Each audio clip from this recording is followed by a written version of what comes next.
In an earlier video, I showed how to create a mechanism and then make snapshots of that mechanism so that you could view them as explode states in drawings and Creo View.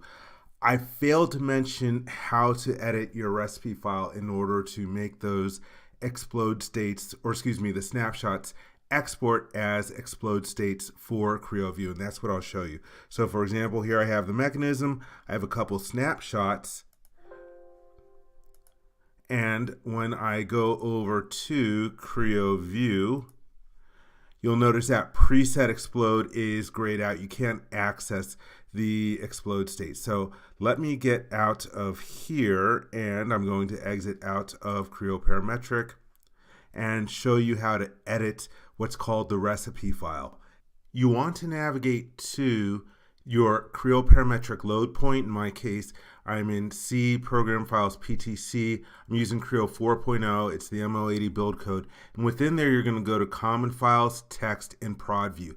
Now, here's the thing. Before you can edit this file, though, you're going to want to change the permissions on the folder. So I'm going to right-click and go to Properties. By default, this is read only, and I want to make sure that I go to Security, and I'm going to change this so that I'm able to change the files inside of this folder. And so let me go to, let's see, users. I'm going to give full control. Okay, okay, okay. And now I should be able to open this, and you can open it with Notepad or WordPad.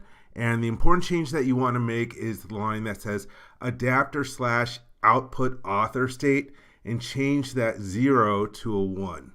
And now we can save the file and close out of there. All right, so I've relaunched Creo Parametric. I have my assembly open. Let's go to the drag components. I've got my snapshots, and I've got two of them designated for export. One called snapshot 1, the other called initial.